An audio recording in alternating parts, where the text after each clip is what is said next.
Meurtrière, voleuse de mari, tu as complètement détruit ma vie. S'il te plaît, calme-toi maman, papa nous a quittés pour de bon, mais entendons ce que le testament de papa nous dit. Mesdames et messieurs, je tiens d'abord à vous présenter mes plus sincères condoléances pour la perte de Jean. C'était un homme respecté, un père aimant, et un chef de famille dévoué. Je sais que cette période est extrêmement difficile pour vous tous, et je veux vous encourager à rester unis et à faire preuve de courage dans cette épreuve. Jean avait pris soin de planifier l'avenir de ses proches avant son décès. Il m'a chargé de vous transmettre ses dernières volontés, afin de répartir ses biens de manière juste et équitable.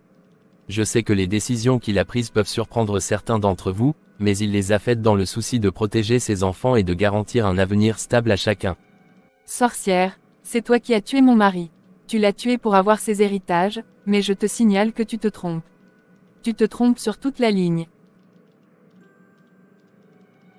Regarde comment elle me fixe. Tu couches avec mon mari, cela ne te suffit pas. Jusqu'à tu as eu un enfant avec lui, tu es vraiment un serpent dangereux, méchant.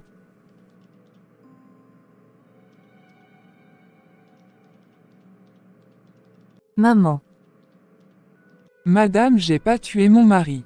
J'aime beaucoup mon mari, je ne peux même pas lui faire du mal. Tais-toi, arrête de nous mentir. Calmez-vous mesdames. Le testament de Jean prévoit la répartition suivante: Marie, sa première épouse, héritera de la grande maison familiale ainsi que de la gestion de la boutique, une institution dans cette ville. En ce qui concerne Léa, la seconde épouse, elle recevra la maison secondaire et, avec sa fille Élise, prendra le contrôle de l'entreprise familiale. Jean a estimé que Léa et Élise étaient les mieux placées pour gérer cette entreprise qu'il chérissait tant. Non, cela n'est pas possible. Mon mari ne peut pas avoir donné l'entreprise familiale à une étrangère. Cette femme et sa fille, nous ne savons même pas d'où elles viennent. Comment pourrait-elle prétendre à ce qui nous revient de droit? Calme-toi maman. C'est insensé. Moi, je suis le fils de Jean, le seul héritier légitime de cette entreprise. Et vous voulez me reléguer à gérer une petite boutique pendant qu'une étrangère prend le contrôle de l'entreprise familiale. Jamais je n'accepterai cela. Les murmures s'élèvent dans la pièce alors que l'agitation s'intensifie. Je comprends votre frustration, Marie, Thomas.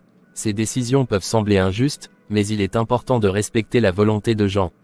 Il a pris ses choix en tenant compte de l'avenir de ses enfants, et cela ne signifie pas que l'un d'entre vous soit moins important ou moins aimé. Jean croyait que Léa et Élise avaient les compétences et l'engagement nécessaires pour diriger l'entreprise et la faire prospérer. Quant à vous, Thomas, gérer la boutique n'est pas une tâche insignifiante. C'est une part essentielle du patrimoine familial. Vous n'avez pas compris, maître Carlos. Ce n'est pas juste une question de bien matériel, c'est une question de respect. Après toutes ces années de mariage, Jean me laisse de côté au profit de cette femme que personne ne connaissait. Et mon fils, son propre fils, n'est pas digne de diriger l'entreprise familiale. Jean savait que cela allait être difficile à accepter, Marie. Il m'a confié ses inquiétudes, mais il espérait que, malgré la douleur, vous pourriez trouver un moyen de vous rassembler. Il pensait que cela pourrait être une opportunité pour les familles de s'unir, même si cela demandait un effort. Ce n'est pas une question de compromis. Mon père nous a trahis, et vous attendez de moi que j'accepte cela sans rien dire. Si vous croyez que je vais laisser une étrangère prendre ce qui est à moi, vous vous trompez lourdement. Marie, Thomas, je comprends votre colère. Je n'ai jamais voulu créer des divisions dans cette famille. Jean ne m'a jamais caché, mais c'est vrai que nos chemins ne se sont pas croisés avant sa mort. Cependant, il a pris ses décisions parce qu'il croyait que c'était la meilleure chose à faire pour tout le monde. La meilleure chose, pour qui? Certainement pas pour nous. Mon père m'a toujours dit que j'hériterais de cette entreprise, et voilà que tout change après sa mort. Je ne vous connaissais même pas, vous et votre fille. Maintenant, vous venez pour réclamer ce qui est censé être à nous, et vous attendez de nous qu'on accepte cela sans rien dire.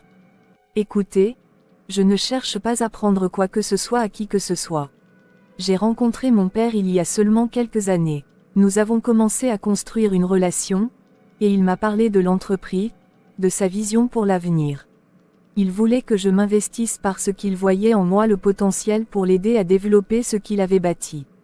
Je n'ai jamais voulu vous voler votre place, Thomas, mais ce n'est pas moi qui ai pris cette décision, c'est notre père. C'est facile de dire cela maintenant que Jean n'est plus là pour confirmer vos dires. Il n'a jamais mentionné quoi que ce soit à propos de vous deux. Vous parlez de potentiel, mais ce potentiel ne remplace pas les années de travail que nous avons consacrées à cette entreprise. Je propose que nous prenions un moment pour réfléchir avant de poursuivre cette discussion. Il est possible de réévaluer certains points pour que tout le monde trouve un terrain d'entente. Jean voulait que sa famille soit unie, pas divisée. Il y a peut-être des ajustements que nous pouvons faire pour satisfaire tout le monde. Nous ne sommes pas ici pour quémander des miettes. Jean a voulu que l'entreprise passe à moi et à Élise pour une raison, et nous n'allons pas reculer simplement parce que cela ne vous plaît pas. Après un long moment de silence. Je comprends que les émotions soient fortes, et c'est tout à fait normal dans un moment comme celui-ci. Mais je vous assure, nous pouvons trouver un compromis. Si vous le souhaitez, nous pouvons envisager une redistribution des rôles dans l'entreprise ou une autre forme d'arrangement.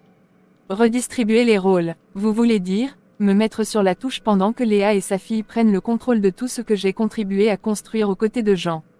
Non, c'est inacceptable. Mon fils, nous devons nous battre pour ce qui nous appartient, mon fils. Jean ne peut pas nous priver ainsi de notre héritage. Si c'est la guerre qu'il faut pour obtenir ce qui nous revient de droit, alors soit. Nous ne céderons pas. Léa, Élise, vous feriez mieux de vous préparer à vous battre pour chaque centime de cette entreprise. Écoutez, je comprends votre douleur et votre frustration. Ce n'est pas facile d'accepter qu'il y avait une autre partie de la vie de Jean que vous ne connaissiez pas.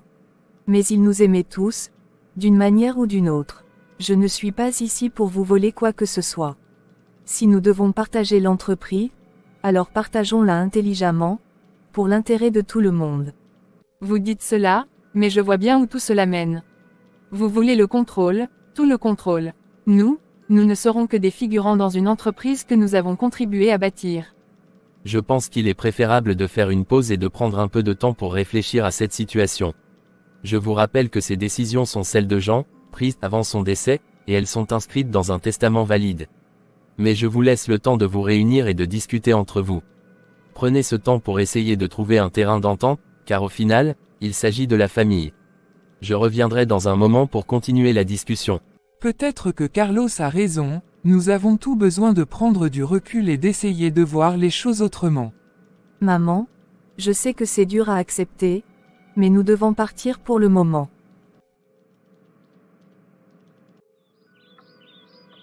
Ne t'inquiète pas, Élise. Nous finirons par surmonter cela. Il faut juste être patiente et ferme. Mon fils. Il est clair qu'il n'y a qu'une seule façon pour nous de récupérer ce qui nous appartient de droit. Tu sais que ton père n'aurait jamais dû faire ce partage sans m'en parler. C'est injuste, et je ne permettrai pas à une étrangère et à sa fille de prendre ce qui nous revient. Je suis prêt, maman. Peu importe ce qu'il faudra faire, je vais récupérer tout ce que mon père m'a promis. Alors prépare-toi, Thomas. Demain matin, nous partons pour le village. Il est temps que tu apprennes comment faire ce qu'il faut pour que la fortune de ton père reste dans la famille. Le lendemain matin. Maman. Qu'est-ce qu'on va faire exactement au village? Il est temps que tu comprennes, Thomas, que dans ce monde, les choses ne se font pas toujours par la légalité et la patience. Il y a des moyens pour forcer le destin à pencher de notre côté. Au village, il y a quelqu'un qui peut nous aider à faire en sorte que ce que ton père a laissé revienne à nous, coûte que coûte. Après quelques heures de route, ils arrivent au village. Entrez. Nous nous prosternons au grand maître. Vous cherchez à reprendre ce qui vous a été enlevé, n'est-ce pas? Oui.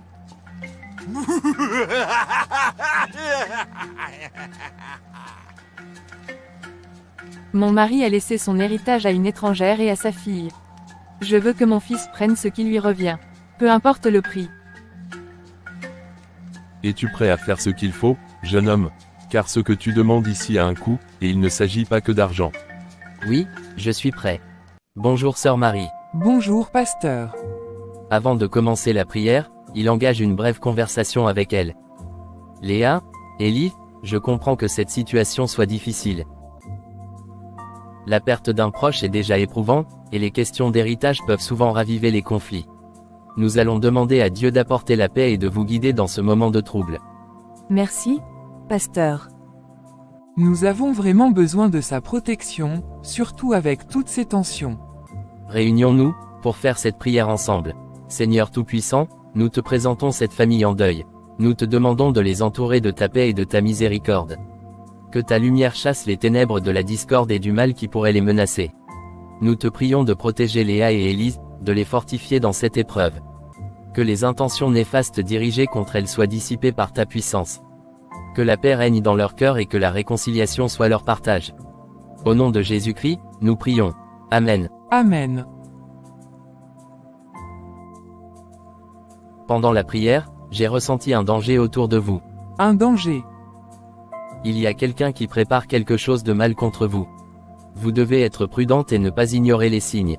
Mais n'ayez pas peur, car Dieu est avec vous. Continuez à prier et restez vigilante. Très bien.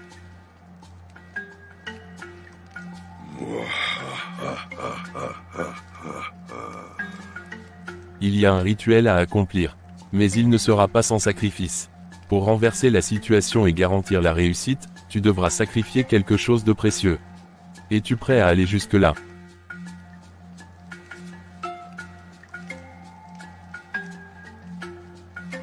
Oui, je suis prêt. Que dois-je faire? Vous devrez revenir ici demain soir. Préparez-vous, car une fois le rituel commencé, il n'y aura plus de retour en arrière.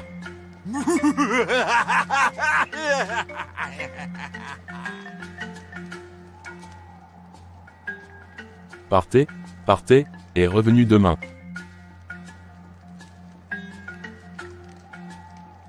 Le lendemain, de bon matin, Léa et sa fille se rendirent à l'église pour une prière fervente.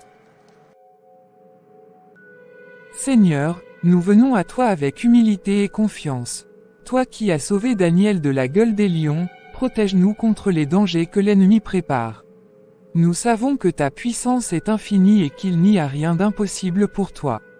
Nous avons confiance en toi, Seigneur. Nous croyons que tu es notre bouclier dans cette bataille et que tu nous délivreras des mains de ceux qui cherchent à nous nuire. Père Céleste, couvre cette famille de ton manteau de sécurité. Que chaque plan de l'ennemi soit réduit à néant. Donne-leur la force de surmonter les épreuves et la sagesse pour faire face aux défis qui les attendent. Nous croyons que tu les garderas saines et sauves, et que ta lumière dissipera toute ténèbre autour d'elles. Amen, amen, amen. Soyez prudents, il y a un grand danger qui plane, et quelqu'un prépare des choses sombres contre vous. Mais rappelez-vous, la foi peut déplacer les montagnes, et Dieu est votre refuge. Le soir, Marie et Samuel retournèrent chez le marabout, comme convenu. Vous êtes prêts? Oui, nous sommes prêts. Le rituel nécessite un sacrifice de sang. Samuel, tu dois offrir une goutte de ton sang pour sceller ton engagement.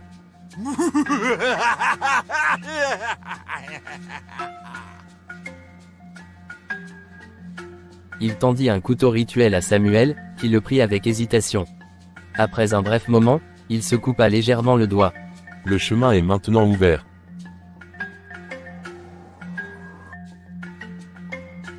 Vous avez franchi le premier pas, mais pour que votre demande soit exaucée, il faudra un sacrifice plus grand. Quelque chose de véritablement précieux, qui assurera le succès du sort. Que devons-nous sacrifier? Tu dois prouver ta force et ta dévotion. Tu passeras la nuit dans le sanctuaire sacré, seul et sans contact avec le monde extérieur. Les esprits te mettront à l'épreuve avec des visions et des tentations. Si tu parviens à les surmonter, ils sauront que tu es digne de ce que tu réclames. Samuel, bien que nerveux, accepta le défi. Toute la nuit, il resta dans le sanctuaire. Lorsque le matin arriva, il sortit du sanctuaire épuisé mais fier de lui. Les esprits ont entendu votre demande et accepté vos sacrifices. Le chemin vers votre objectif est maintenant ouvert. Mais souvenez-vous, le pouvoir a un prix, et il faut être prêt à assumer les conséquences.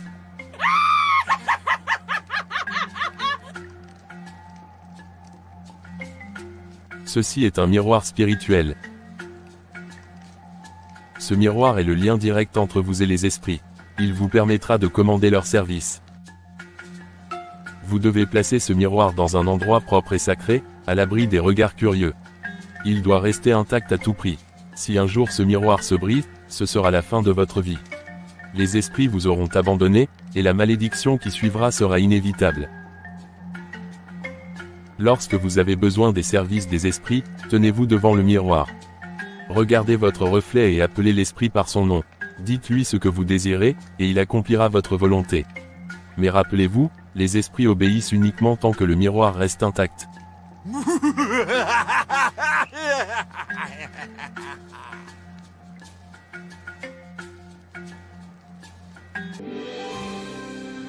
Nous allons tout récupérer, Samuel. Il n'y aura rien pour Léa et sa fille. Pas même un centime. Oui, mère, et l'avocat familial finira par être de notre côté. Nous allons faire en sorte qu'il change d'avis. Il soutiendra nos prétentions, qu'il le veuille ou non. À notre succès, Samuel. Que rien ni personne ne se mette en travers de notre chemin. À notre victoire, nous prendrons tout ce qui nous revient de droit. Maman, je vais sortir un moment. J'ai envie de célébrer cette victoire avec mes amis. Très bien, Samuel. Tu as mérité de t'amuser un peu. Mais sois prudent, mon fils. N'oublie pas ce que nous avons à accomplir, et ne te laisse pas distraire. Ne t'inquiète pas, mère. Je serai de retour avant l'aube. Je vais juste profiter de la soirée, et rien ne viendra perturber nos plans. Va, amuse-toi, mais souviens-toi que le vrai combat commence demain. Nous ne devons pas relâcher nos efforts. Mon très cher frère, c'est comment? Ça va frérot. Alors, as-tu pu trouver les filles dont je t'avais parlé? Oui, elles sont déjà ici. Elles nous attendent à l'intérieur. Comment vas-tu ma beauté? Je vais bien et vous monsieur, je veux bien et vous monsieur. Appelle-moi boss Samuel.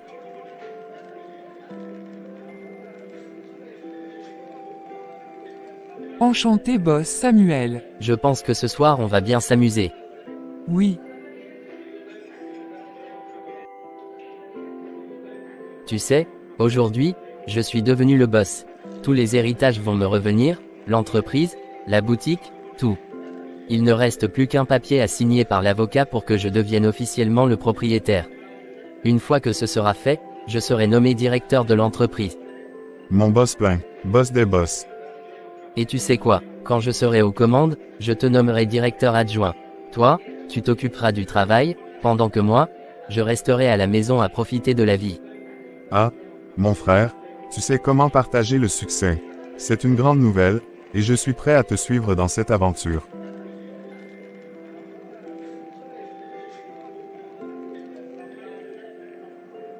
Prends tout ce que tu veux, mon frère. Buvez, mangez, faites-vous plaisir. Je suis là, le boss est là, et ce soir, c'est moi qui régale. Je m'occupe de tout. Donnez tout ce que les clients veulent ce soir, peu importe ce qu'ils commandent. Servez-les bien, et à la fin, vous n'aurez qu'à me remettre la note. Je paierai tout. Très bien, monsieur. Je m'assurerai que tout le monde soit servi comme il se doit. Parfait. N'oubliez pas de vous en servir également, à plus. Et, boss, boss des boss, le boss de tout l'univers. Ma chérie, je pense que tu t'amuses bien.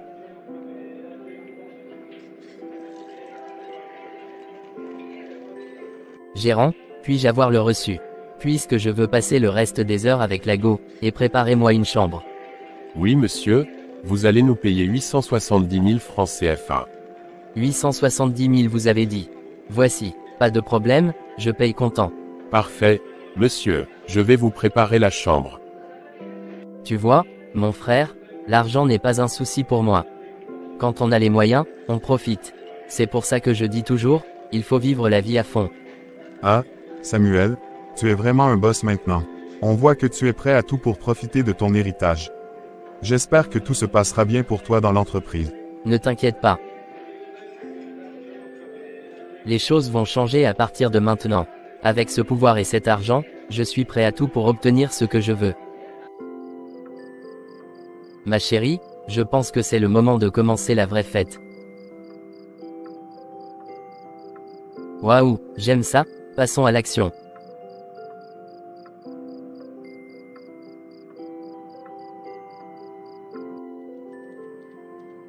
Samuel, où étais-tu passé toute la nuit? Tu es devenu un homme responsable maintenant. Ce n'est pas comme ça qu'un futur chef de famille se comporte. Tu devrais montrer l'exemple. Maman, tu oublies quelque chose. Je ne suis plus un enfant. Je suis le boss maintenant. L'entreprise, les biens, tout ça, c'est à moi. Je n'ai plus à rendre des comptes à qui que ce soit. Ma vie, c'est ma vie. Laisse-moi la vivre comme je l'entends. Ce n'est pas une question de rendre des comptes, Samuel. Il s'agit de savoir prendre tes responsabilités. Ce comportement peut t'amener à ta perte si tu continues ainsi. Ce n'est pas pour cela que nous avons fait tous ces sacrifices. Tu vois, maman, c'est là le problème. Tu es toujours là à vouloir me contrôler. Mais je n'ai plus besoin de tes leçons de morale. Je sais ce que je fais. Alors arrête de me surveiller et laisse-moi tranquille. Une semaine plus tard. Bonjour à tous. J'espère que vous avez pris le temps de réfléchir à la situation et de trouver un accord. Alors, quelle décision avez-vous prise concernant le partage? Après mûre réflexion, nous avons décidé que Samuel prendra le contrôle de l'entreprise familiale ainsi que la boutique. Quant à la grande maison, elle restera avec nous. Léa et sa fille pourront prendre la petite maison et se débrouiller avec. Samuel leur versera une somme à la fin de chaque mois pour les soutenir. Je crains que cela ne soit pas possible, Marie. La volonté de votre défunt mari est clairement indiquée dans les documents officiels que nous avons. L'entreprise doit revenir à Léa et sa fille, tandis que vous garderez la grande maison et le contrôle de la boutique. Ce sont ses dernières volontés, et elles doivent être respectées. Ça, c'est hors de question. Je suis le fils légitime, le seul homme de cette famille. C'est moi qui devrais diriger l'entreprise, pas une étrangère et sa fille. Vous attendez quoi? Que je laisse une entreprise familiale fondée par mon père à des inconnus? Alors, simple avocat, fais ce qu'on te demande de faire. Samuel, je comprends votre frustration, mais ces documents sont juridiquement contraignants. Ce n'est pas une question d'opinion, c'est ce que votre père a décidé avant son décès. Si vous refusez ce partage, vous risquez d'entraîner un long conflit juridique qui ne sera bénéfique à personne. Alors, trouvez une autre solution, Carlos. Mon fils ne peut pas être écarté comme ça. Il est l'aîné et il mérite de tout diriger. Léa et sa fille n'ont qu'à accepter une somme d'argent chaque mois, ce sera déjà beaucoup. Je suis désolé, Marie, mais je dois insister. Les décisions de votre défunt mari ne sont pas négociables. Si nous ne suivons pas ce qu'il a établi, cela pourrait entraîner de sérieuses complications légales. J'espère que vous comprendrez et que nous pourrons avancer sans confrontation. Attendez une minute, je reviens tout de suite.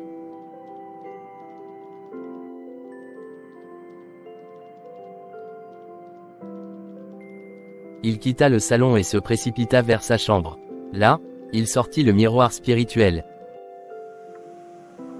Esprit qui gouvernez les ténèbres, je vous appelle à venir à mon aide. Je vous en prie, frappez Élisée maintenant. Qu'elle ressente une douleur insupportable, qu'elle soit paralysée sur le champ et ne puisse plus se relever. Quant à cet avocat, c'est seulement parce qu'il croit avoir le soutien de mon père à travers ces documents qu'il se permet de nous dicter ce que nous devons faire. Rendez-le muet à jamais, que sa langue soit liée et qu'il ne puisse plus s'exprimer. De retour dans le salon.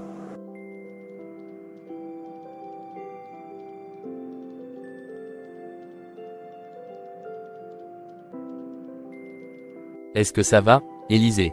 Vous avez besoin de vous allonger. Quelque chose ne va pas. J'ai soudainement un mal de tête insupportable. Samuel, nous devons appeler une ambulance immédiatement. Oui, bien sûr, nous devrions le faire, mais je suis sûr que ça va passer. Ce n'est probablement rien de grave. L'avocat commença à ressentir une étrange sensation dans sa gorge. Les mots devenaient plus difficiles à prononcer. Vous voyez, Maître Carlos, il est peut-être temps d'écouter ce que nous avons à dire au lieu de vous opposer à notre volonté. Voyez-vous, Maître Carlos, il n'est pas toujours nécessaire de se battre contre la volonté des vivants et des morts. Mon père savait ce qui était juste et approprié pour cette famille, et c'est ce que nous demandons à ce que vous respectiez. Je n'accepterai jamais une telle injustice. Les documents sont clairs. Il est temps de leur montrer qui commande ici. Ces papiers, cette entreprise, cette maison, tout cela nous revient de droit. Il semble que Maître Carlos ait du mal à continuer. Nous devons peut-être considérer que son avis n'est plus si nécessaire. Ma pauvre, il semble que le stress de cette situation soit trop lourd pour vous. Vous devriez vous reposer. Cette entreprise n'est pas un endroit pour des personnes aussi fragiles. Nous avons dit notre vérité. Si vous n'acceptez pas la réalité, alors il est peut-être temps de passer à autre chose et de nous laisser prendre en charge ce qui nous revient de droit. Eh bien, je vous ai amené à l'hôpital. J'espère que tout ira bien pour elle. Maintenant, il faut que je m'occupe de certaines affaires urgentes.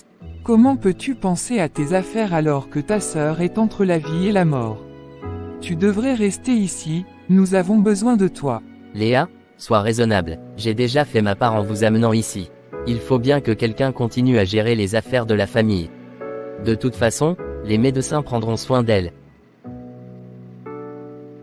Je dois m'en aller. Léa, je suis là. Ne perds pas espoir. Il faut tout remettre entre les mains de Dieu. Il a le pouvoir de guérir ta fille. Pasteur, je ne sais plus quoi faire. Samuel est parti, et je me sens tellement impuissante.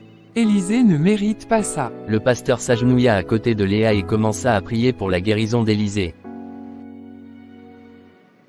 Excusez-moi, la situation d'Élisée est critique. Elle a manqué beaucoup de sang et nécessite une transfusion de toute urgence. Nous avons besoin d'un donneur compatible. On a besoin de A+. Docteur, où vais-je trouver ce sang? Docteur, je veux faire un don de sang. J'ai le même groupe sanguin qu'Élisée, je suis sûr que cela pourra l'aider. Nous avons réussi à effectuer la transfusion. Élisée est stable pour le moment, mais nous devons la surveiller de près pendant les prochaines 24 heures. Les prières semblent être de votre côté. Merci, pasteur. Vous nous avez donné une chance de nous battre. Que Dieu vous bénisse. Tout est entre les mains de Dieu, Léa. Nous devons continuer à prier et garder la foi. Ce n'est pas fini, mais Dieu est avec nous. Elle est hors de danger pour l'instant. Les prochaines heures seront cruciales, mais les signes sont encourageants. Nous sommes là, ma fille. Reste forte, nous allons surmonter tout ça ensemble. Marie et Samuel célébraient leur victoire avec un air de triomphe. À notre succès, Samuel. Le destin est enfin de notre côté, et personne ne pourra nous arrêter. Nous avons surmonté tous les obstacles, même ces imbéciles de Léa et l'avocat.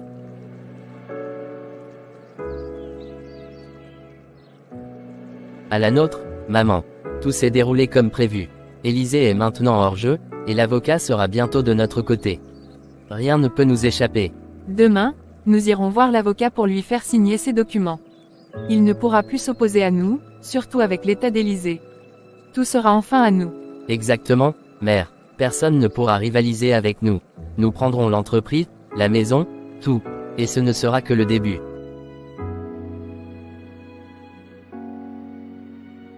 Ma sœur, gardez courage.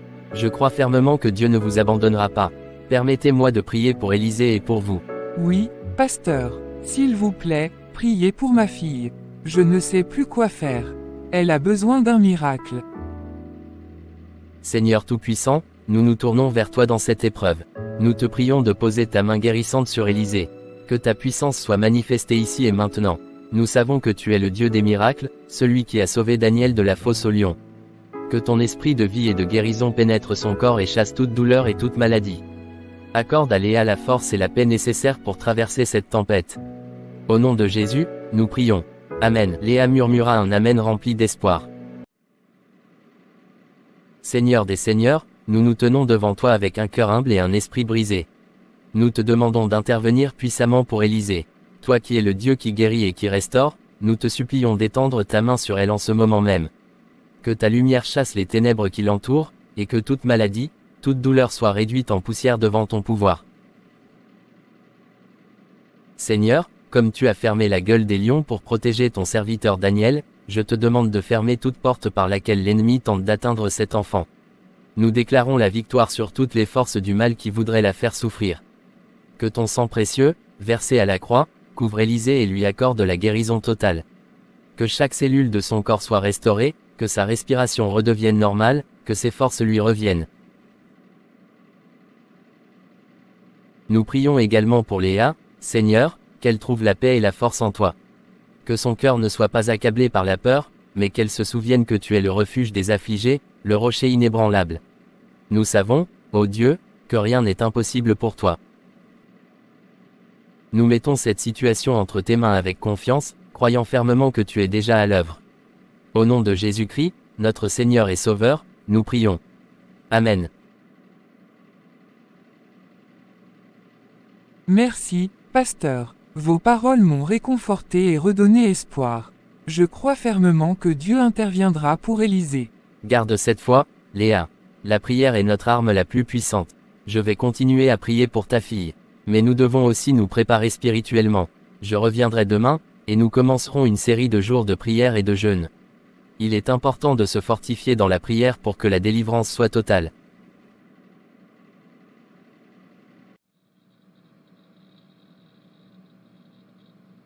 Quel beau bureau, j'y suis enfin, là où je devrais être depuis toujours. Tout ce confort aurait pu revenir à une étrangère. Heureusement, j'ai su remettre les choses à leur place. Maintenant, je suis le vrai maître ici. Plus personne ne pourra me contester. Il appelait son assistant pour donner des directives sur les affaires à gérer. Assurez-vous que toutes les réunions de la semaine soient planifiées selon mon agenda. Et préparez un communiqué pour annoncer officiellement que je suis le nouveau directeur général. Je veux que tout le monde le sache. Si seulement Léa et sa fille pouvaient voir ça, elles comprendraient qu'elles n'ont jamais eu une chance contre moi.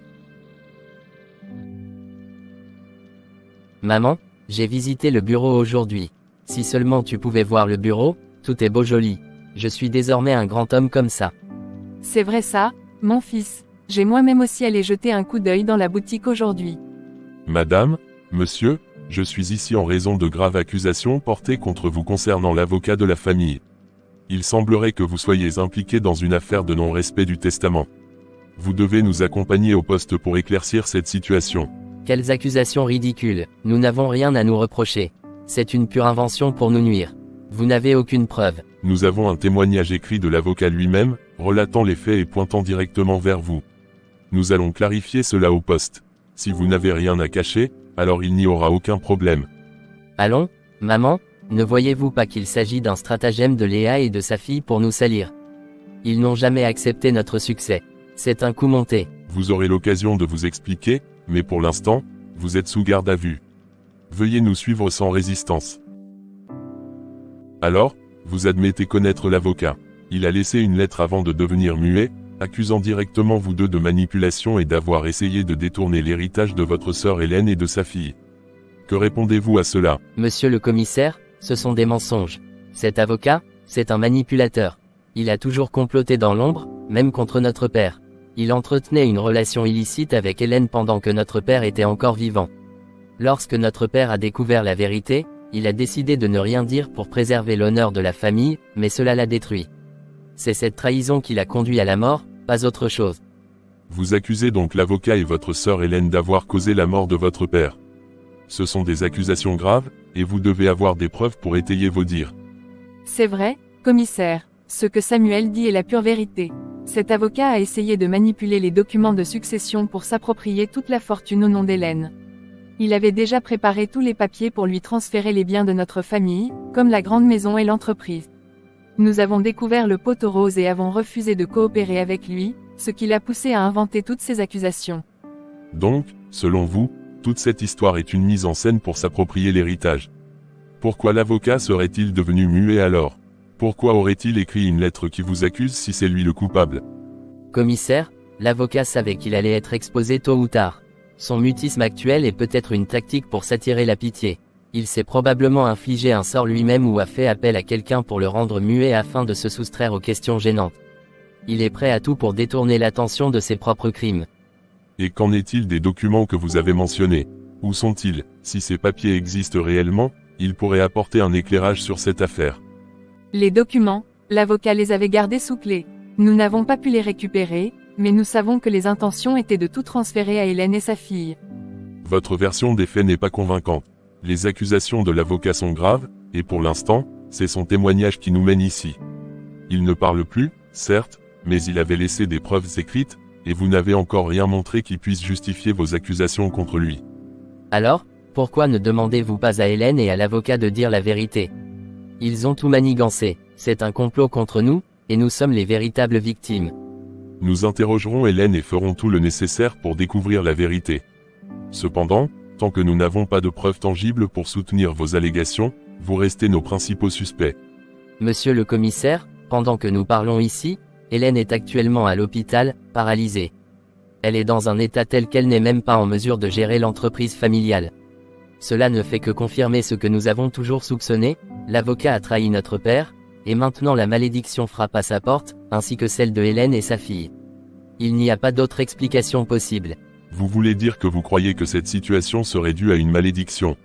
Ce sont des accusations très graves, et les affaires de succession ne peuvent pas être gérées sur la base de superstitions ou de croyances personnelles. Ce que vous dites là n'est pas suffisant pour justifier une décision. Il ne s'agit pas seulement de croyances, commissaire. Regardez les faits, l'avocat s'est soudainement retrouvé muet sans aucune explication médicale. Maintenant, Hélène est paralysée. Cela montre clairement que quelque chose de surnaturel est à l'œuvre ici, quelque chose de bien plus puissant que ce que la loi peut comprendre. L'avocat a causé du tort à notre famille, et il paye le prix de ses actes. Je comprends que vous ayez vos convictions, mais je dois baser mes décisions sur des preuves concrètes et non sur des suppositions. Vous dites que Hélène est à l'hôpital, mais cela ne prouve pas qu'il y ait eu un complot orchestré par l'avocat. Nous devons suivre les procédures légales.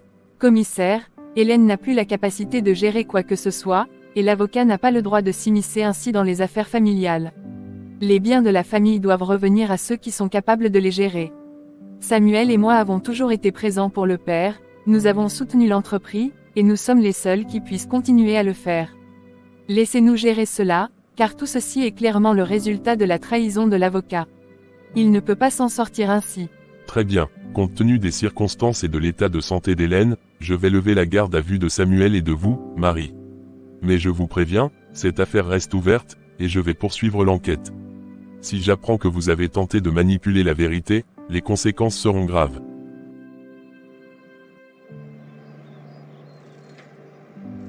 Je suis contente que nous soyons sortis de là, mais nous ne devons pas baisser notre garde.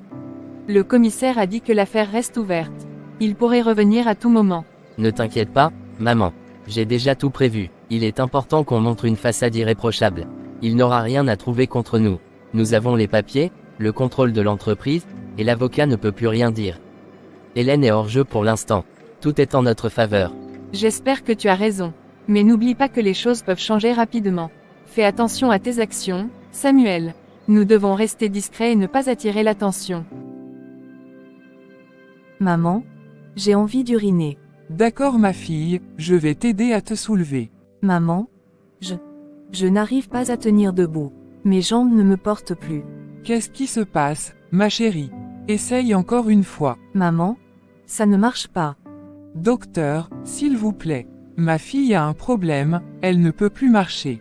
Venez vite, je vous en supplie. Élisée, est-ce que tu ressens quelque chose quand je touche tes jambes? Est-ce que ça te fait mal ou ça te chatouille quelque part? Non, docteur, je ne sens rien du tout. J'ai essayé de me lever, mais mes jambes ne me répondent pas. Je vais demander des examens supplémentaires pour comprendre ce qui se passe. Il est possible que ce soit une complication liée à l'attaque qu'elle a subie récemment. Nous allons faire tout notre possible pour l'aider, mais il est important de rester calme pour elle. Docteur, je vous en supplie, faites tout ce que vous pouvez. Je ne sais plus quoi faire. C'est ma seule fille, je ne peux pas la perdre. Ne vous inquiétez pas madame, tout ira. Le matin, alors que le soleil commençait à peine à se lever, le pasteur arriva à l'hôpital. Bonjour, Léa. Comment va Élisée ce matin? Que s'est-il passé exactement? Pasteur, c'est terrible. Hier soir, Yasmina m'a dit qu'elle voulait aller aux toilettes. Mais lorsqu'elle a essayé de se lever, ses jambes ne la portaient plus. Elle n'a pas pu se tenir debout, et elle est complètement incapable de marcher. Je suis vraiment désolé d'apprendre cela, Léa. Reste forte. Dieu est capable de tout. As-tu pu en parler avec les médecins? Ont-ils dit quelque chose de précis? Le médecin est venu voir Yasmina hier soir, et ils ont fait quelques examens. Ils ont dit que les résultats seront prêts ce matin, et on saura ce qui se passe exactement. Merci, pasteur. Je ne sais pas ce que j'aurais fait sans votre soutien. J'ai peur pour ma fille, mais j'essaie de rester forte. Priez avec nous, s'il vous plaît. Bien sûr, Léa, je prierai pour Yasmina et pour toi, afin que Dieu vous donne la force et la guérison. Il n'y a rien d'impossible pour lui. Allons ensemble prier auprès d'Élisée en attendant les résultats. Élisée, comment vas-tu? Pasteur, bonne arrivée. Rien ne va pas, pasteur. Mes pieds ne marchent plus. Ça va aller ma chérie, Dieu n'abandonne jamais ses enfants, il faut avoir foi en lui. Seigneur Tout-Puissant, nous nous tenons devant toi ce matin, car tu es notre refuge et notre force, notre aide toujours présente dans la détresse. Nous savons qu'il n'y a rien d'impossible pour toi. Toi qui as ressuscité les morts et guéri les malades, nous te demandons d'étendre ta main puissante sur cette jeune fille, Élisée. Seigneur, touche ses jambes et redonne-lui la force de se tenir debout. Nous croyons en ta puissance de guérison. Seigneur, guéris ma fille. Redonne-lui la santé et la joie de vivre. Nous avons besoin de toi, Seigneur. Nous brisons tout esprit d'infirmité qui cherche à opprimer ce corps. Que tout ce qui est contre ta volonté s'éloigne au nom de Jésus. Nous proclamons la vie et la guérison sur Élisée. Seigneur, nous déclarons que ses jambes retrouveront la force, et qu'elle se lèvera de ce lit comme le témoignage de ta gloire. Que toute la maladie et la paralysie soient chassées au nom de Jésus-Christ. Merci, Seigneur, pour ce que tu es en train de faire. Nous te remettons cette situation, sachant que ta volonté est parfaite. Que ta paix remplisse cette chambre et fortifie les cœurs de Léa et de sa fille. Ne perds pas espoir, Léa. Continuons à croire, Dieu n'a pas fini d'agir. Madame Léa, nous avons reçu les résultats des examens. Les analyses montrent qu'Élisée souffre d'une atteinte nerveuse qui affecte ses jambes. Pour l'instant, nous ne savons pas exactement à quel point c'est grave, mais il faudra probablement d'autres tests pour déterminer l'étendue des dommages et établir un traitement. Nous avons déjà prié, docteur, et nous croyons que Dieu peut faire ce que la médecine ne peut pas toujours accomplir. Continuez vos tests, mais sachez que nous attendons un miracle. Nous allons faire tout notre possible pour stabiliser son état et explorer toutes les options. Si vous avez besoin de quelque chose, faites-le moi savoir. Ne t'inquiète pas, ma chérie. Nous allons tout faire pour que tu ailles mieux. Le pasteur a prié, et je crois que Dieu est déjà en train d'agir. Tu retrouveras ta force.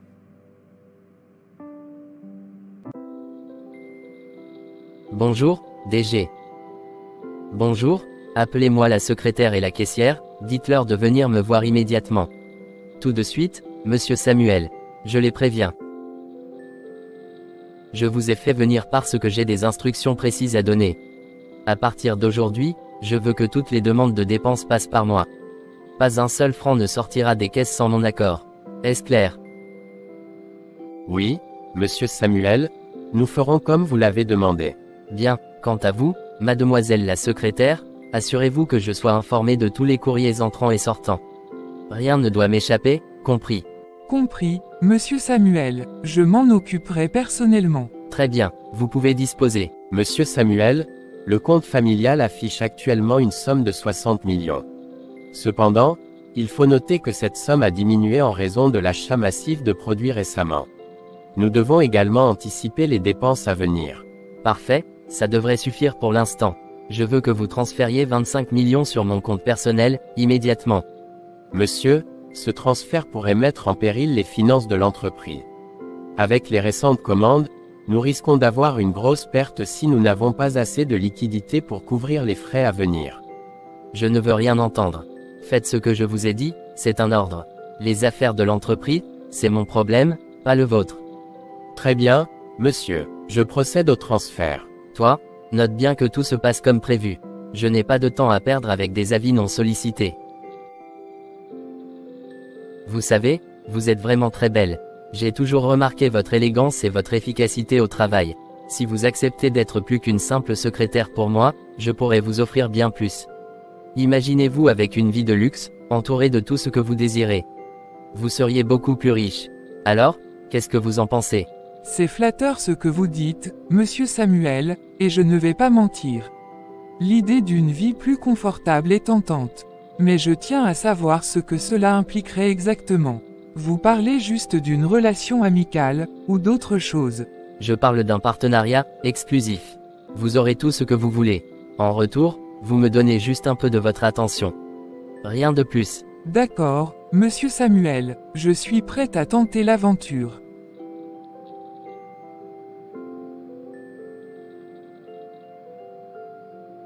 Parfait, nous allons bien nous amuser, vous verrez. Alors, le virement est fait. Oui, Monsieur Samuel, les 25 millions ont été transférés sur votre compte comme demandé. Toutefois, je dois vous rappeler que cela laisse nos réserves assez basses, surtout avec les récentes commandes de produits.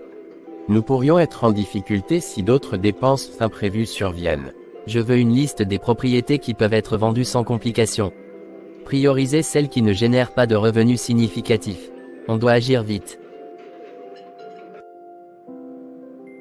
Donne-moi un état précis des comptes de la boutique. Je veux savoir combien d'argent on a en caisse et sur le compte bancaire, ainsi que le chiffre d'affaires des dernières semaines. Nous avons environ 35 millions sur le compte, Monsieur Samuel, mais les ventes récentes ont été en baisse. Il y a aussi quelques dettes à régler avec les fournisseurs pour les commandes en cours. Très bien, transfère immédiatement 5 millions sur mon compte personnel. Nous trouverons un moyen de combler les dépenses plus tard. En attendant, continuez à suivre de près les ventes et les dépenses pour éviter tout manque de fonds. Quoi, les funérailles de mon père ont été prises en charge par les fonds de la boutique. Et tu dis que c'est cela qui a fait chuter les économies.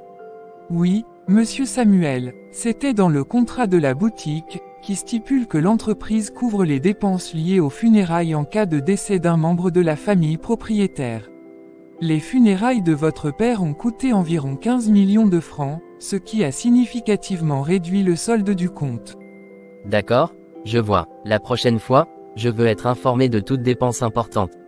Je ne veux plus de surprises de ce genre. Nous devons commencer à réduire les coûts et à récupérer cet argent. À partir de maintenant, personne ne doit retirer un seul centime du compte sans ma signature. Aucune transaction, aucune dépense, rien. Je veux que tu comprennes bien cela. Bien entendu, Monsieur Samuel. Je m'assurerai que toutes les dépenses passent par vous et nécessitent votre approbation. Et assure-toi aussi que personne ne puisse accéder au compte de la boutique. Si quelqu'un essaie de faire des retraits non autorisés, je veux être informé immédiatement. On doit resserrer les contrôles et limiter les risques. Pasteur, je ne pourrais pas supporter, si ma fille doit rester dans ce fauteuil roulant, tout au long de sa vie. Ne t'inquiète pas ma sœur, Dieu n'abandonne jamais ses enfants. Et ce qui se passe en ce moment, c'est quelque chose de spirituel. Il y a un ennemi qui veut détruire la vie de votre fille. Excusez-moi, maman Léa. Madame, je suis désolé de vous annoncer cela, mais votre fille a encore besoin d'une transfusion. Son état reste critique, et nous devons trouver du sang au plus vite. Mais, comment est-ce possible? Vous nous avez dit qu'elle avait déjà reçu du sang. Pourquoi a-t-elle encore besoin d'une autre transfusion? Qu'est-ce qui ne va pas, docteur? Nous faisons tout ce que nous pouvons pour stabiliser son état, mais il semble qu'il y ait une complication que nous n'arrivons pas à identifier. C'est comme si le corps d'Élisée rejetait les transfusions. Nous allons continuer les examens, mais en attendant, nous devons trouver ce sang rapidement. Ne perdez pas espoir, Léa. Continuons de prier. Dieu peut faire des miracles même là où la médecine ne comprend pas ce qui se passe. Nous allons faire tout notre possible pour trouver le sang, mais gardons la foi.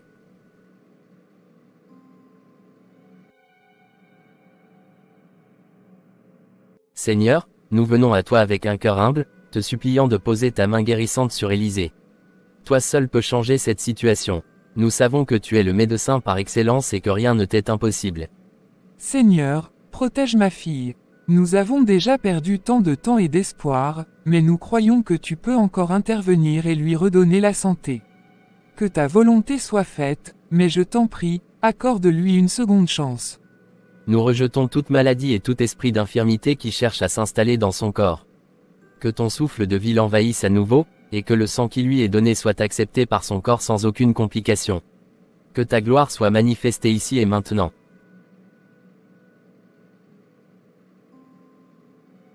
Quelques heures plus tard, le docteur s'approcha du pasteur et de Léa, son visage affichant une expression grave. Après les examens approfondis, nous avons constaté que les chances pour Élisée de pouvoir se remettre sur pied ne sont que de 15%. La situation est plus compliquée que prévu, et il est impératif qu'elle soit envoyée à l'étranger pour subir une opération spécialisée. À l'étranger, mais, combien cela va-t-il coûter? Et comment vais-je faire pour réunir cette somme? Cela vous coûterait 5 millions. 5 millions, mais, où vais-je trouver cette somme, docteur? C'est impossible pour moi, je n'ai pas les moyens. Ne perdons pas espoir, Léa. Dieu a déjà fait des miracles dans des situations bien plus désespérées. Nous allons prier et chercher des solutions, même s'il nous faut frapper à toutes les portes pour obtenir cette somme. Nous allons trouver un moyen. Dieu a déjà guéri des situations bien plus difficiles. Nous allons prier, et nous chercherons des ressources. Nous ne sommes pas seuls dans cette épreuve. Je sais que c'est un montant élevé, mais il est crucial de donner à Élisée cette chance. Nous avons encore un peu de temps pour rassembler l'argent. Peut-être pourriez-vous faire appel à votre entourage ou trouver des aides. Je ferai tout ce qui est en mon pouvoir pour sauver ma fille. Mais où vais-je trouver autant d'argent, aussi vite? Nous allons faire tout ce qui est possible, et même au-delà. Nous prierons pour un miracle et pour que les portes s'ouvrent afin de permettre à Élisée de recevoir le traitement dont elle a besoin.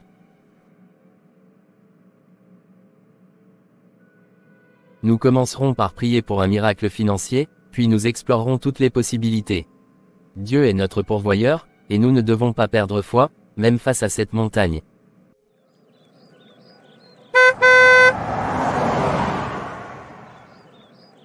Ma très chère maman.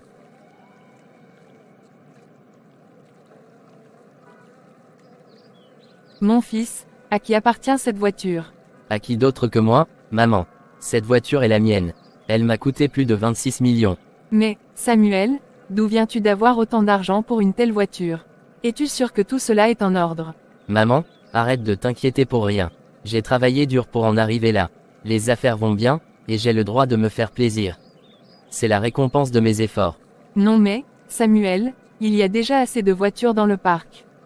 Pourquoi as-tu payé une voiture aussi coûteuse? Est-ce vraiment nécessaire? Maman, arrête de te mêler de ma vie. C'est moi qui décide. Je n'ai pas besoin de ces vieilles voitures pour me déplacer.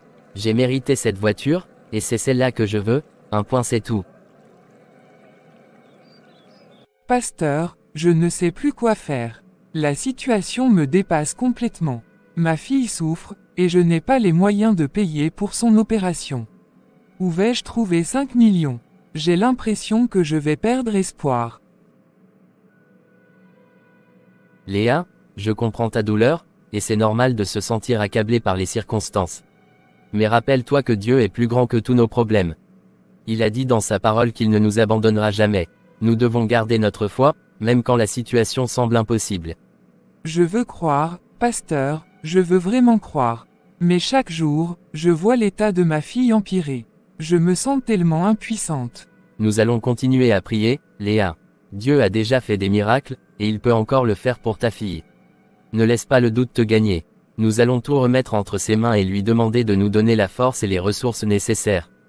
Pasteur, je ne sais plus quoi faire. Où vais-je trouver ces 5 millions? Chaque jour, l'état de ma fille se dégrade. Je me sens impuissante. Je sais, Léa, mais souviens-toi de ce que la parole dit, tout est possible à celui qui croit. Ne laisse pas le doute envahir ton cœur. Continuons à prier ensemble, et Dieu pourvoira. Il a toujours un plan, même quand nous ne le comprenons pas.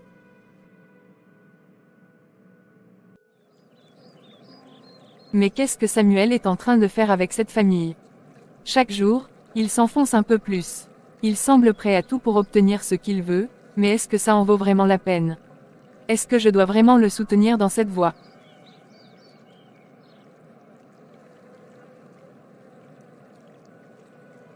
Je ne comprends plus, c'est comme s'il était devenu quelqu'un d'autre. Tout ce luxe, cette arrogance, est-ce vraiment mon fils? Ou bien est-ce que l'argent l'a transformé? Et cette nouvelle voiture, cette dépense inutile, tout cela pourrait se retourner contre lui. Devrais-je lui parler, essayer de lui ouvrir les yeux?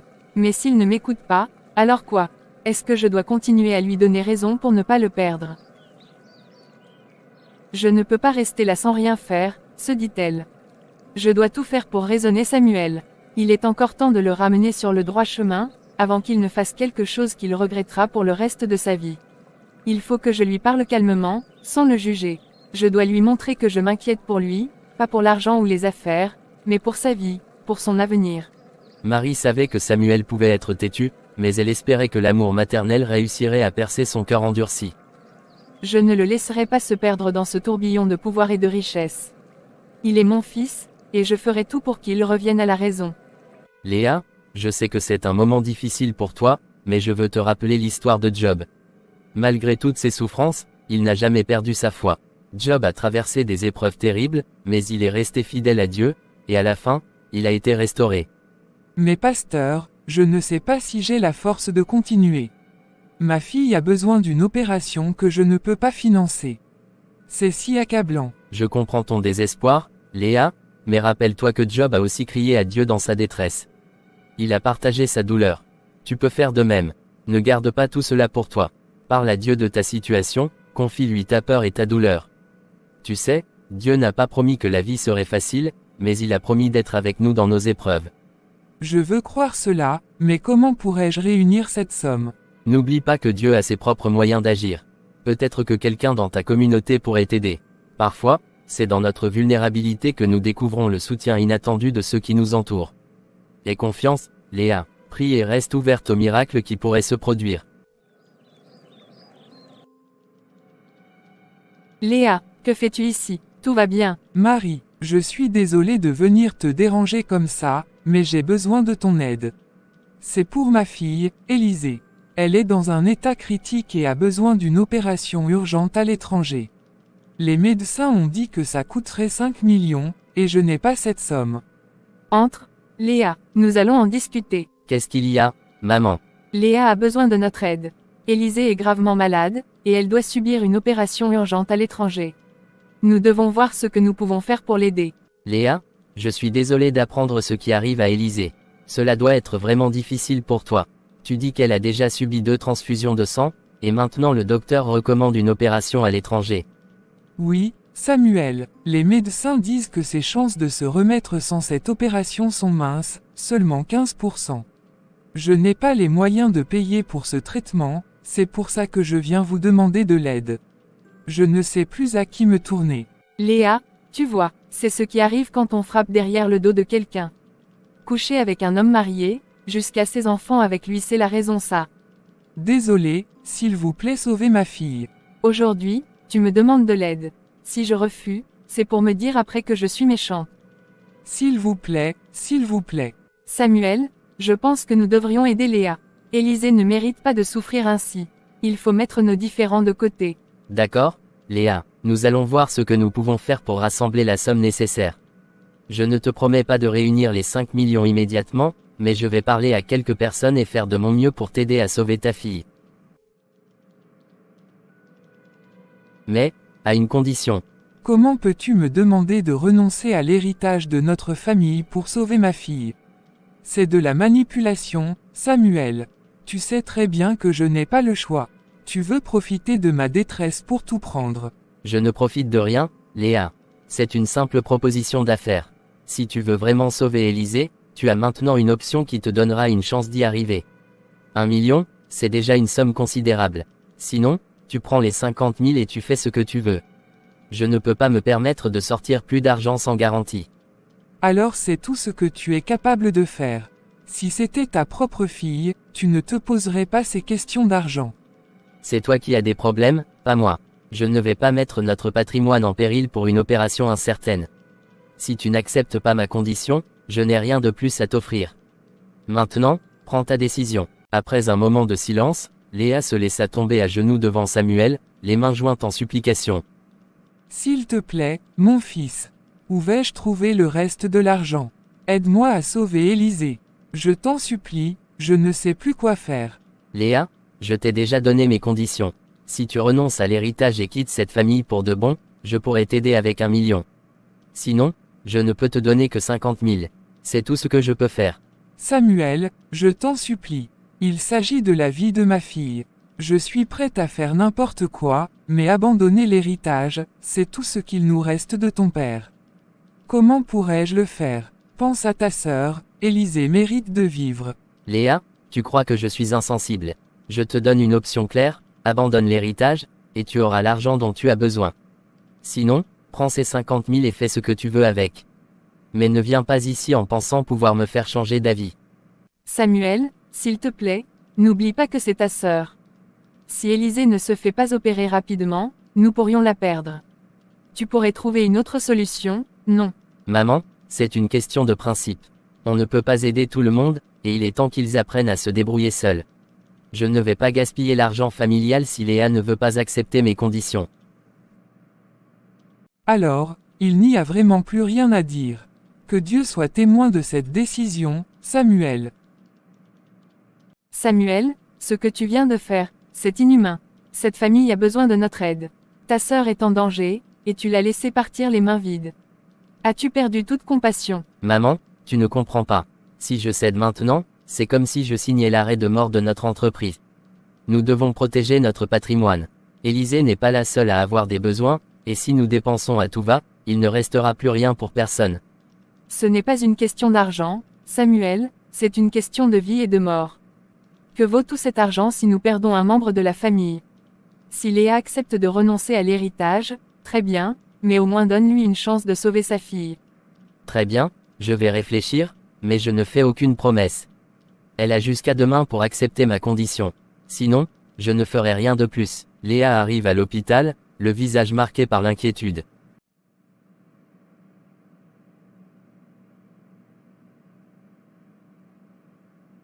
J'ai parlé à Samuel et à Marie. Samuel a accepté de nous aider, mais à une condition. Il veut que j'abandonne tous les droits sur l'héritage. Si j'accepte, il nous donnera 1 million pour l'opération, sinon, il ne nous donnera que 50 000. Je n'ai pas eu d'autre choix, j'ai accepté. Léa, je sais que c'est difficile, mais tu as fait ce que tu pensais être le mieux pour sauver ta fille. Dieu voit ton sacrifice et il ne t'abandonnera pas. Je me sens tellement impuissante. Je ne sais plus quoi faire, murmure-t-elle. Nous continuerons à prier, Léa. Dieu ouvrira un chemin, même dans les circonstances les plus sombres. Le docteur voudrait vous rencontrer dans son bureau. Merci, nous arrivons. Léa, le docteur demande à nous voir. On peut y aller. Oui, il doit y avoir encore un autre problème. Non, ne dis pas ça, sois positif. Je voulais vous parler des résultats de l'examen plus en détail. Pasteur, Madame Léa, commence-t-il, je dois vous dire que je n'arrive plus à comprendre ce qui se passe avec Élisée. Nous avons fait tout ce que la médecine moderne permet pour la sauver, mais rien ne fonctionne.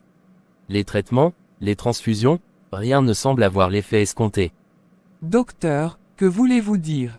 Je ne crois pas qu'il s'agisse simplement d'une maladie physique. Tout ce que nous voyons ici défie la logique médicale. Peut-être que la guérison d'Élisée ne se trouve pas à l'hôpital. Il est possible que vous deviez chercher de l'aide ailleurs, peut-être dans une approche spirituelle. Ce n'est pas facile à admettre en tant que médecin, mais j'ai vu des situations où la foi ou des pratiques spirituelles ont apporté des réponses là où la science a échoué. Vous pensez donc qu'il s'agit d'une lutte spirituelle? Demande-t-il. Je ne peux pas l'affirmer avec certitude, mais il est clair que cette maladie échappe à notre compréhension. Il semble que nous devons chercher une solution au-delà de ce que les médecins peuvent offrir. Je crois qu'il est temps de se tourner vers la prière et de demander l'intervention divine de manière plus intense. Pasteur, je suis prêt à tout. Je ne veux pas perdre ma fille, je ferai tout ce qu'il faut pour qu'elle guérisse. Nous allons organiser une veillée de prière spéciale ce soir. Nous allons invoquer la puissance de Dieu pour qu'il touche Élisée et la délivre de cette souffrance. Croyez-moi, avec la foi, il n'y a rien que Dieu ne puisse faire. Je vous soutiens dans votre démarche. Parfois, il faut aller au-delà de la science pour espérer un miracle. Alors faisons-le. Nous n'avons rien à perdre. Je vais tout de suite mobiliser la communauté pour prier. Ce combat n'est pas seulement le vôtre, Léa, c'est le nôtre à tous. Le lendemain, Samuel arriva à l'hôpital avec un air grave. Il tenait une enveloppe contenant le 1 million de francs. Infirmière, comment vous allez? Bien, monsieur. Je cherche maman Élisée, la fille paralysée. Elles sont dans quelle chambre? Elles sont parties hier soir. Parties? Comment est-ce possible? Ça, c'est le docteur qui est en mesure de vous répondre. D'accord, ok, merci, mais vous êtes très belle. Je peux prendre un café avec vous. Pardon, monsieur, je vais vous laisser. J'ai beaucoup à faire. Est-ce vrai ce que cette infirmière me dit? Comment est-ce possible qu'il soit parti sans l'argent? Maman, hier soir, je suis allé à l'hôpital avec l'argent pour Léa. Mais quand je suis arrivé, il n'y avait personne. Léa, sa fille, le pasteur, ils avaient déjà quitté l'hôpital. Je ne sais pas où ils sont partis. Comment ça? Ils avaient déjà quitté l'hôpital.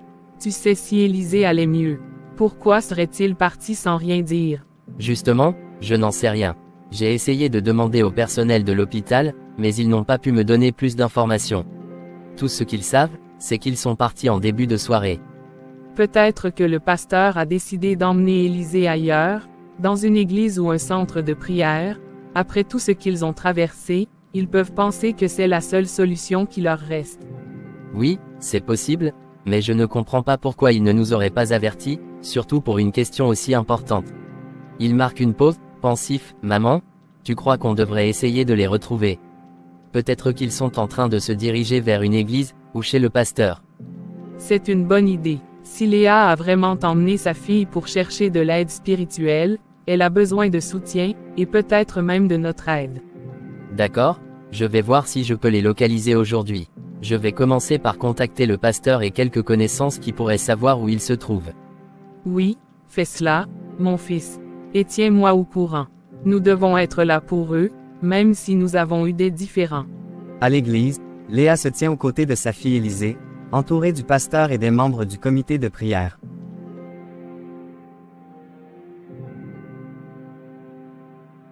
Père Céleste, nous venons devant toi dans l'humilité et la foi. Tu es le Dieu Tout-Puissant, le Créateur du ciel et de la terre. Tu es celui qui guérit toutes nos maladies et qui renouvelle notre force. Seigneur, ta parole nous dit dans Jérémie 17 verset 14, « Guéris-moi, Seigneur, et je serai guéri, sauve-moi, et je serai sauvé. » Aujourd'hui, nous te prions pour Élisée, Seigneur, pour que tu la touches de ta main puissante et guérisseuse. Les membres du comité prient en silence. Éternel, nous savons que rien n'est impossible pour toi. Ta parole déclare dans Psaume 103 versets 2 à 3, « Mon âme, bénis l'Éternel et n'oublie aucun de ses bienfaits. C'est lui qui pardonne toutes tes fautes, qui guérit toutes tes maladies. » Seigneur, nous te demandons de pardonner, de restaurer, de purifier et de renouveler notre chère Élisée. Là où les hommes ne peuvent plus rien, toi, Seigneur, tu es capable de tout. Nous croyons en ta puissance, Seigneur. Ô Dieu, je t'en supplie, prends soin de ma fille. Elle a tant souffert, Seigneur, et elle a besoin de toi. Tu es notre espérance, notre refuge. Donne-lui la force de se lever, Seigneur, de se remettre debout par ta grâce. Oui, Seigneur, nous invoquons le nom de Jésus, car il est dit dans Jean 14 verset 13, « Tout ce que vous demanderez en mon nom, je le ferai. » Au nom de Jésus, nous proclamons la guérison sur Élisée. Nous repoussons toute souffrance, toute maladie qui l'oppresse. Jésus, tu es le bon berger, et dans ta miséricorde, viens sauver ta brebis aujourd'hui. Amen, Amen, Seigneur. Que ta volonté soit faite, Seigneur, et que ta guérison descende maintenant. Seigneur, comme tu l'as promis dans Ésaïe 41 verset 10, ne crains rien, car je suis avec toi, ne promène pas des regards inquiets, car je suis ton Dieu, je te fortifie, je viens à ton secours. Nous savons que ta présence est ici, que ta main est sur Élisée. Par ton esprit, remets la vie dans ses membres, rends-lui la force, Seigneur, et que sa foi soit renouvelée.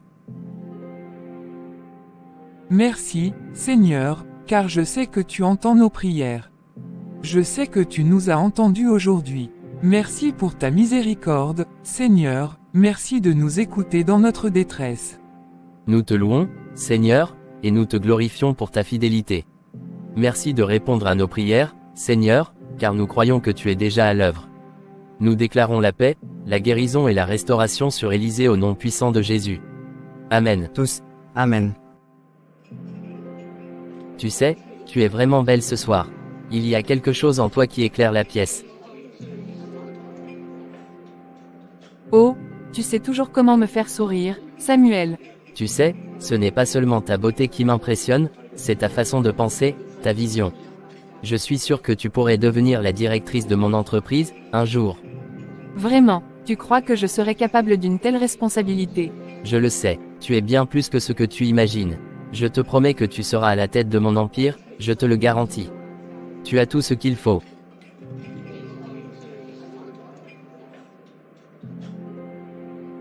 Elle rit, flattée, et les deux échangent encore quelques sourires complices.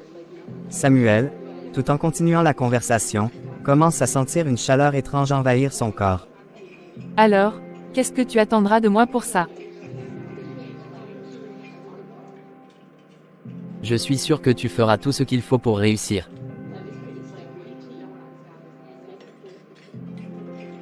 Samuel, tu ne te sens pas bien. Tu as l'air, pas toi-même. C'est rien, je vais bien, ne t'inquiète pas. C'est juste un peu de chaleur. Mais la chaleur devient insupportable. Le malaise grandit en lui, ses mains commencent à trembler.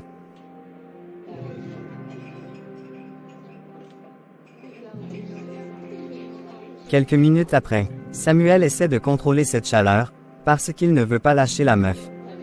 Tu sais, il y a quelque chose dans l'air ce soir, une chaleur que je ne peux pas ignorer. Est-ce ta beauté qui me cause cela? Parce que, si c'est le cas, je préfère encore rester ici, dans cette chaleur, pour toujours. Tu es vraiment incorrigible, Samuel. Mais qu'est-ce qui t'arrive? Tu sembles différent ce soir. Peut-être que c'est toi qui rends tout cela insupportable, mais dans le bon sens. Ta beauté m'envahit, et je ne peux plus m'en défaire. Laisse-moi t'embrasser.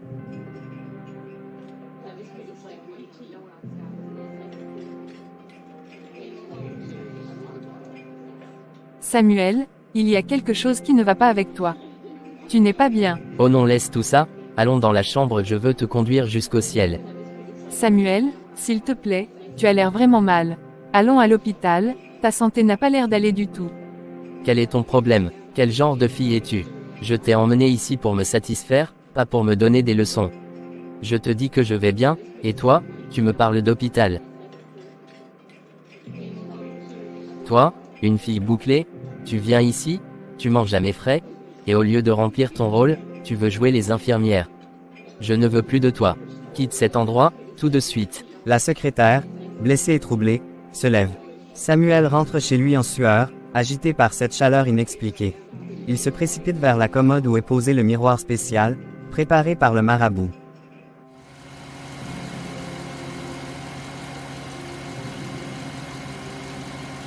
Qu'est-ce qui se passe? Pourquoi je ressens cette chaleur? Esprit, qu'est-ce que vous me faites? Pourquoi me laisser ainsi souffrir au lieu de me protéger, comme vous l'avez promis? Un moment de silence lourd s'installe, dans un éclair de lucidité, son regard tombe sur une fissure en travers du miroir. Le choc s'empare de lui, et il balbutie. Non, non, ce n'est pas possible. Pourquoi est-ce que tu es cassé? Je suis fichu. Le marabout avait dit que ce miroir devait rester intact, que se passe-t-il maintenant? Qu'est-ce que ça signifie? Pitié, aidez-moi, ne me laissez pas tomber maintenant. Je suis prêt à tout, mais sauvez-moi de cette malédiction. Maman, nous sommes fichus, nous sommes perdus, je ne comprends pas, je ressens cette chaleur brûlante, et regarde le miroir. Il est fissuré, tu te souviens de ce que le marabout nous avait dit. Si on ne prenait pas soin de ce miroir, des malheurs allaient s'abattre sur nous. Samuel, comment cela a-t-il pu arriver? Que devons-nous faire maintenant? Ce miroir était censé te protéger, pas te blesser. Je ne sais pas, maman, mais je crois que nous devons retourner voir le marabout. Peut-être qu'il peut réparer ça, avant que les choses ne s'aggravent. Oui, il faut qu'on agisse vite. Allons voir le marabout avant que d'autres malheurs ne tombent sur nous.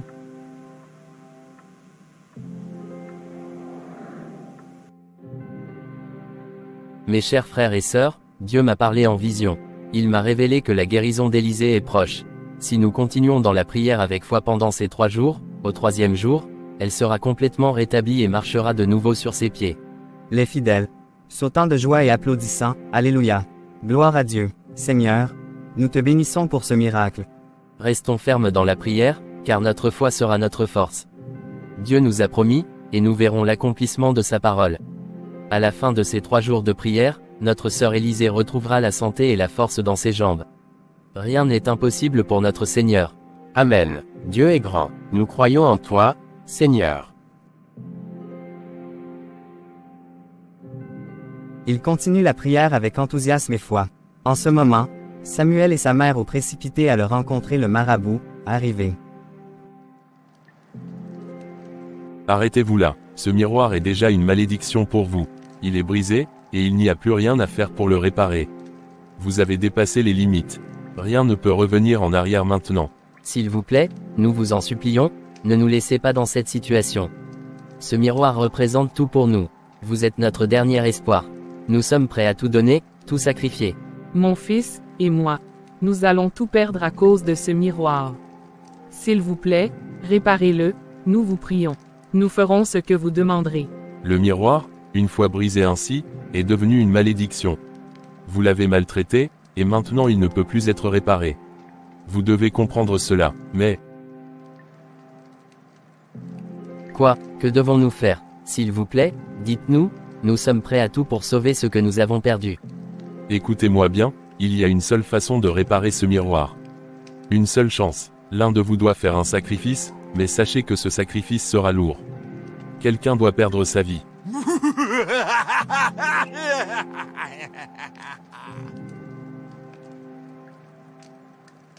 Quoi? Sacrifier qui? Qui doit souffrir pour réparer cette malédiction? Prenez ma mère à la place. Je suis très jeune et je ne peux pas mourir à mon âge là. Ce miroir a été brisé à cause de mes actions, mais si quelqu'un doit souffrir, c'est ma mère. Prenez-la, je ferai tout ce qu'il faut pour la faire une grandiose funéraille. Quoi? Non. Samuel, c'est toi qui as causé cela. Ce n'est pas moi qui ai brisé ce miroir. C'est toi qui n'as pas respecté les règles. C'est toi qui as plongé notre famille dans cette folie, et c'est à toi de réparer les choses, pas à moi.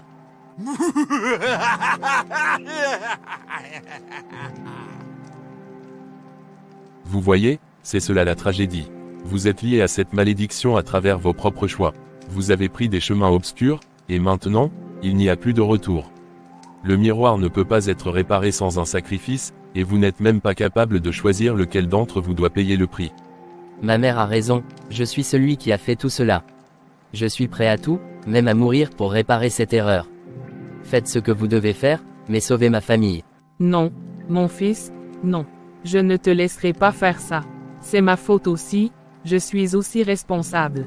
Si quelqu'un doit souffrir, c'est moi. Mais c'est trop tard, n'est-ce pas? Vous n'avez pas compris, il est trop tard. Le miroir est cassé au-delà de toute réparation. Le sacrifice n'est plus une solution. Votre folie vous a conduit là, et il n'y a pas de retour en arrière possible. Que devons-nous faire maintenant? Rien, retournez chez vous, ne revenez pas ici, et ne cherchez pas à réparer ce qui ne peut plus l'être. Vous avez fait vos choix, et vous devez en assumer les conséquences. Que Dieu vous aide, car vous êtes seul désormais.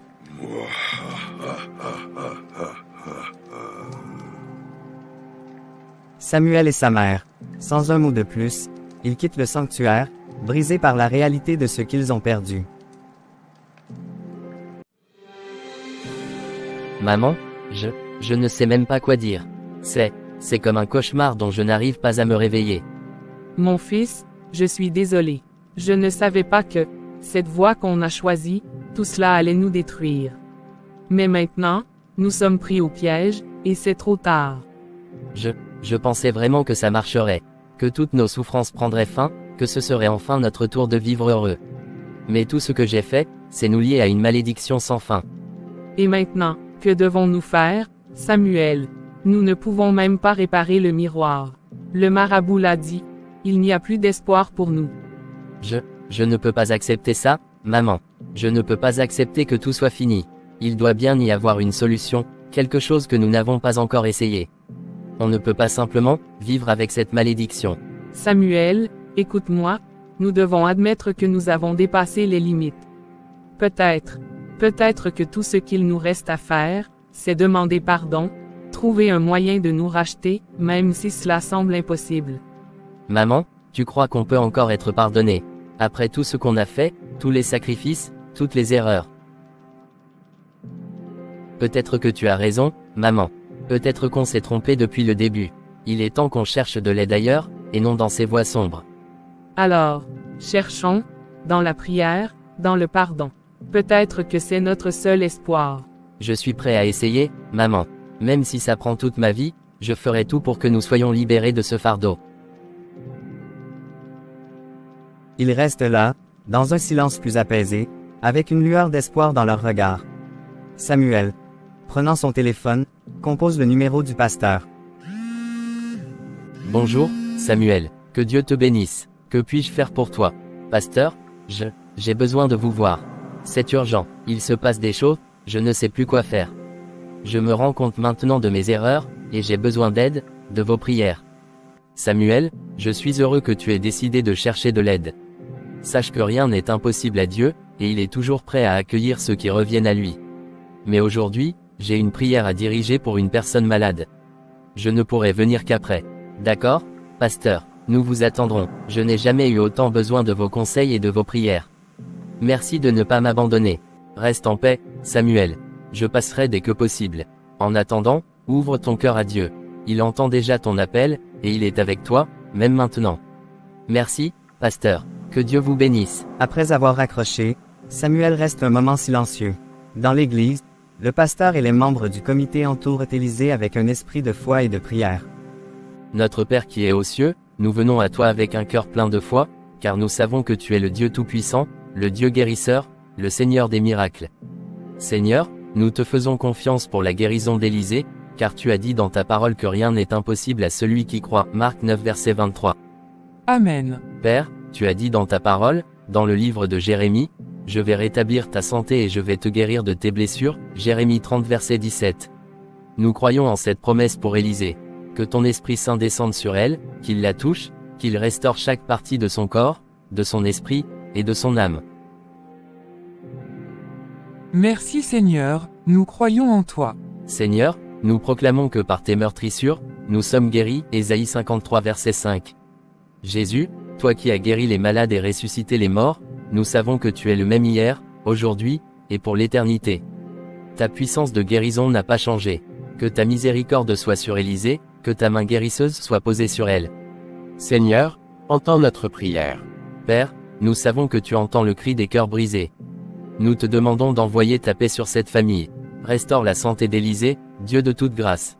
Car il est écrit, tout ce que vous demanderez avec foi par la prière, vous le recevrez. Matthieu 21 verset 22. Nous prions avec foi, Seigneur, et nous nous appuyons sur ta promesse. Amen. Seigneur, Élisée est entre tes mains. Que ta volonté parfaite se fasse dans sa vie. Nous prions dans le puissant nom de Jésus, le nom au-dessus de tout nom, en qui nous avons la victoire. Amen. Tous ensemble, Amen, Amen.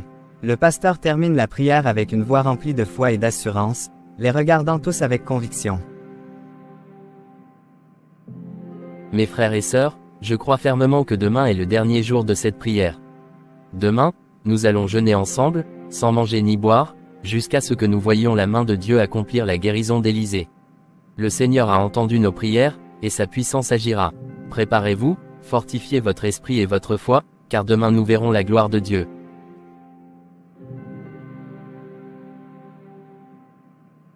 Nous croyons que Dieu est fidèle, qu'il tient toujours ses promesses, et nous savons qu'il n'abandonne jamais ses enfants. Demain, c'est le jour du miracle d'Élisée, et nous serons tous témoins de sa guérison.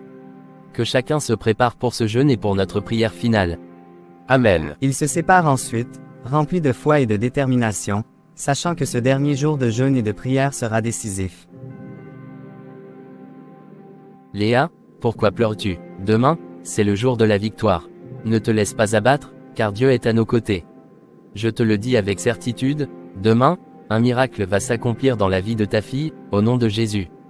Pasteur, je n'ai plus aucune force.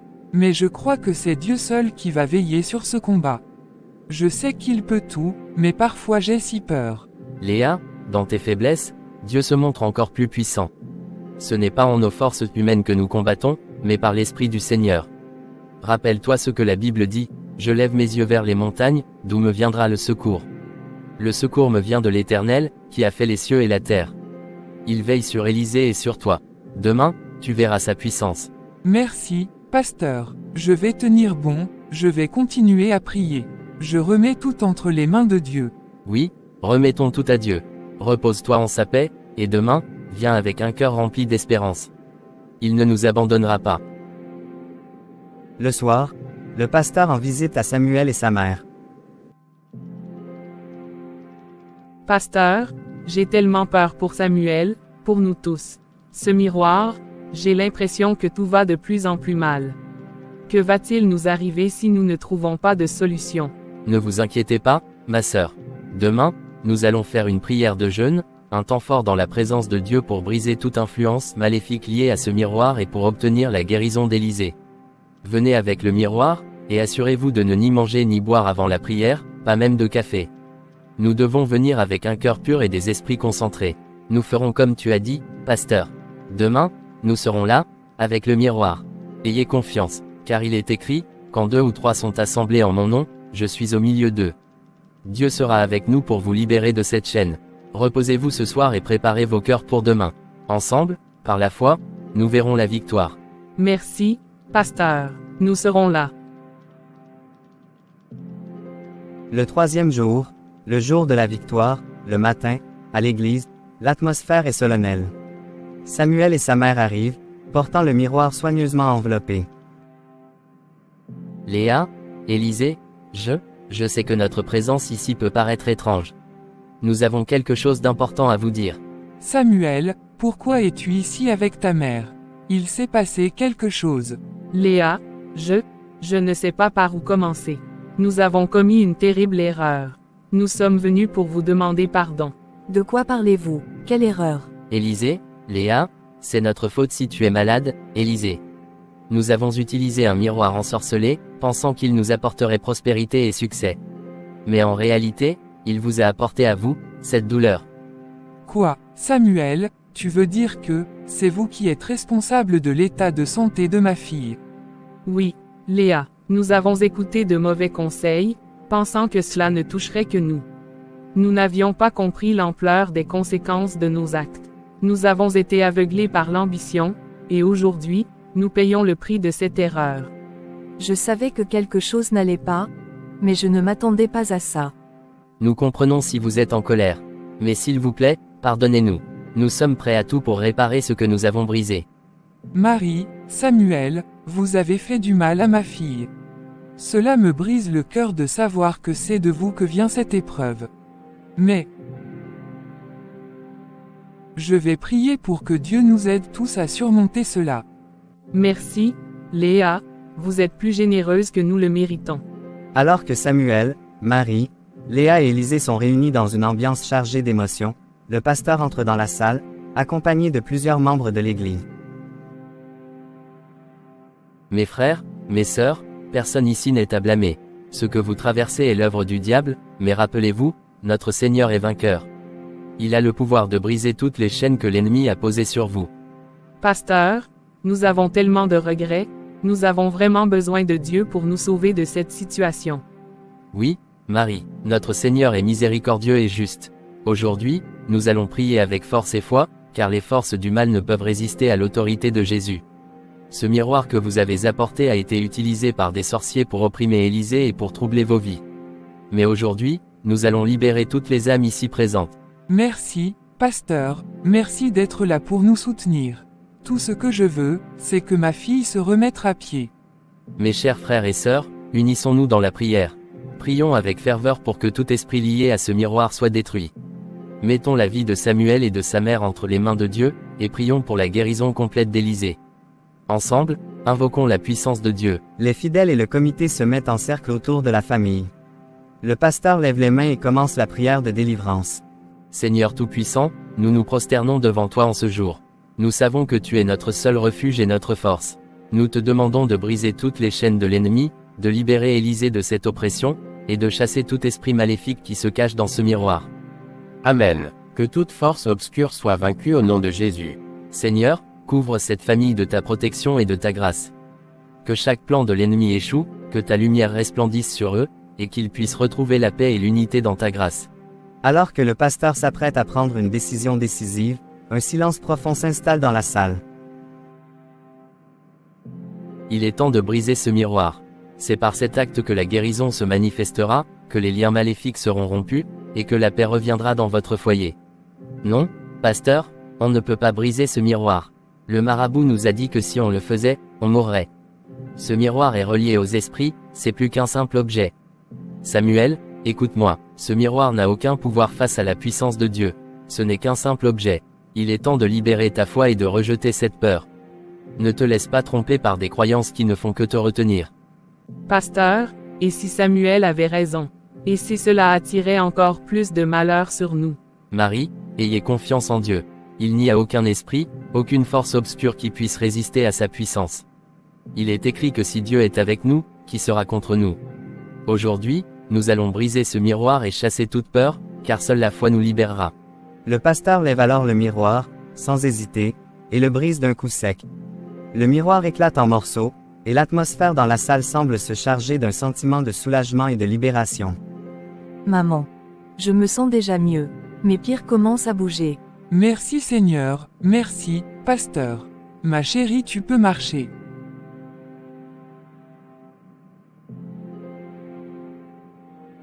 La foi a triomphé. Vous êtes libre maintenant. Rentrez chez vous en paix, car Dieu a répondu à vos prières. Ma sœur, je suis vraiment désolé pour tout ce que je t'ai fait. Pardonne-moi pour toutes mes erreurs, et prends en charge de l'entreprise ainsi que la boutique. Parce que je ne me crois pas digne de ça. Mon frère, tout ça c'est le diable qui nous a conduits dans le mal, mais aujourd'hui, le Seigneur nous a délivrés et nous sommes tous les nouveau-nés de Dieu. Donc laissons le passé au passé et travaillons ensemble pour construire l'entreprise. Tous les biens de notre Père ensemble. Je t'ai pardonné, Marie.